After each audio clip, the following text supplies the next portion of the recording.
please join me in prayer.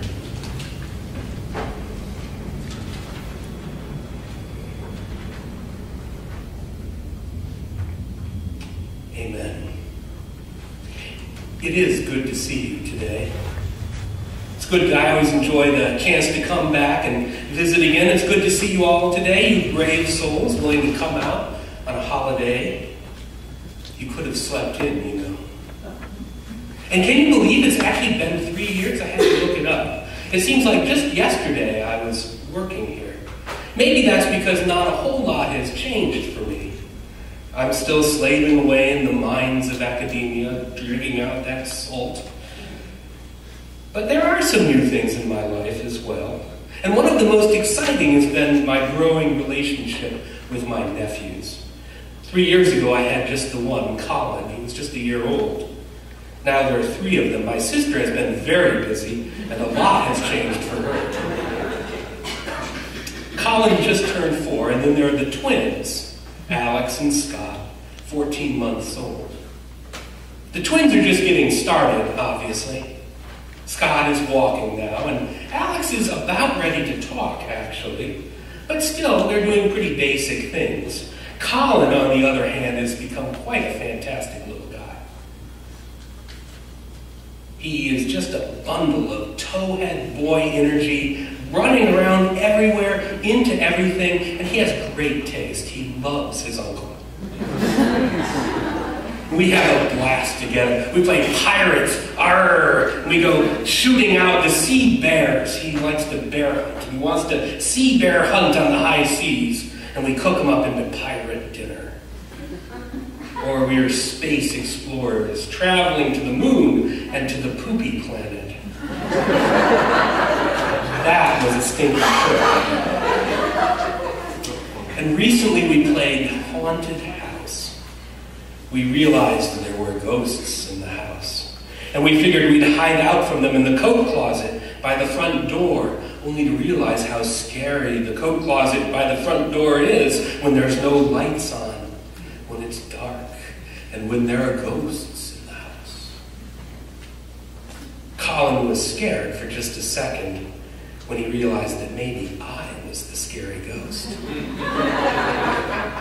And it was a serious worry for me too, right? Would the ghost game get too real? Would it become too scary? Could we keep it just on this side? Keep it thrilling without being too scary? I was reminded of my nephews when I read this gospel lesson, this story about Peter learning to walk, this Bible ghost story. For me, everything about this story seems developmental, about growing in the faith, about learning how to trust your own emerging capacities. Right in that moment when you're right on the edge of something that used to be the limit. Do you remember that? I hope so. I hope it hasn't been so long since you took on something so new and so hard that you didn't know if you could do it. I hope you remember that real-time bit of terror that comes right on the brink of the first time. Hey, look, you think, I'm doing it. The first time bit of terror is also the thrill. The thrill of stretching one thrilling, terrifying inch further into the adventure of God's fullness in you. That moment of new life. It's skiing the double black diamond trail for the very first time. It's digging up that beautiful grassy corner in your backyard for the new garden and looking at the ugly dirt patch where all that great grass used to be and thinking, oh my Lord, what have I done? It's the terror and the thrill of speaking a truth that only now has demanded itself to be said. It's thrilling and terrifying, like the intimacy of that moment, all by yourself, when you realize you don't need anyone else at all to be who God has called you to be who God has challenged you to be who God has created you to be who God has lit you on fire to be just now. That thrill. Hey, look, I'm doing it. I I see it in the twins. Just as they're learning to walk, swaying and stumbling, they look at me as if to say, hey, look, I'm doing it.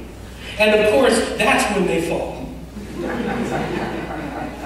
Our success distracts us. And then they look at me again to see if they should cry or not.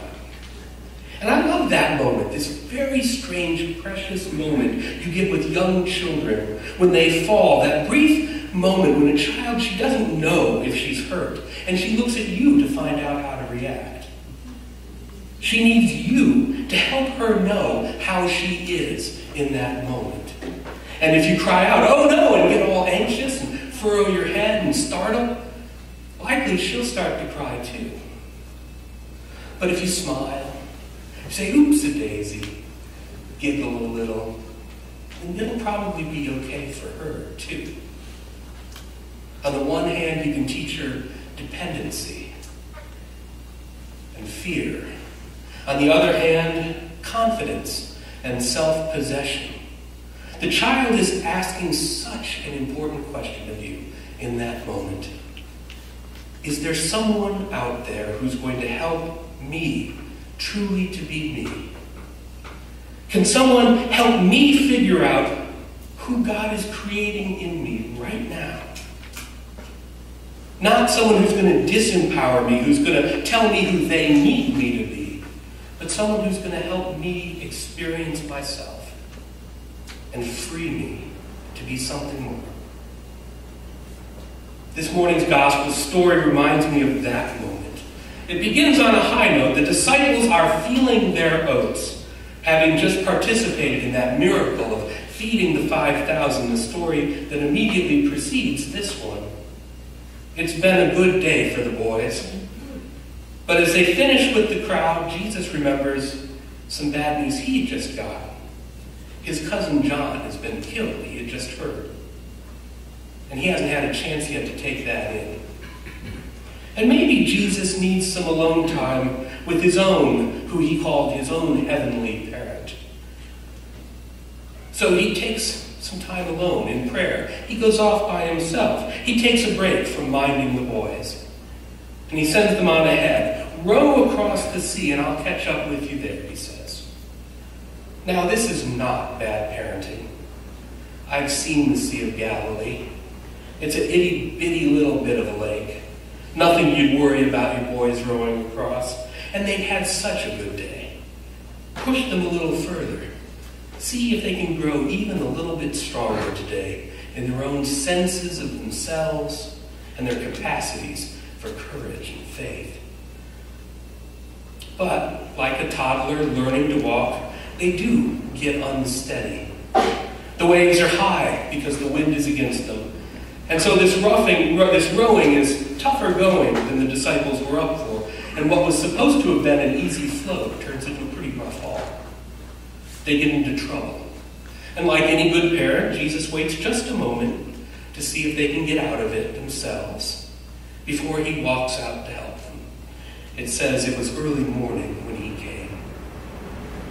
But his coming initially brings them no relief. The boys are terrified.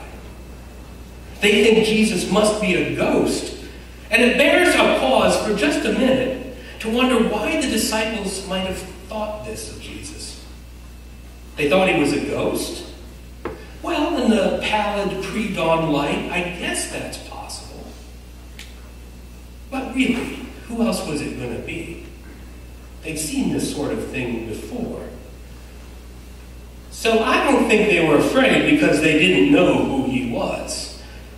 No, I think they were afraid because they knew exactly who it was strolling out to them on the water.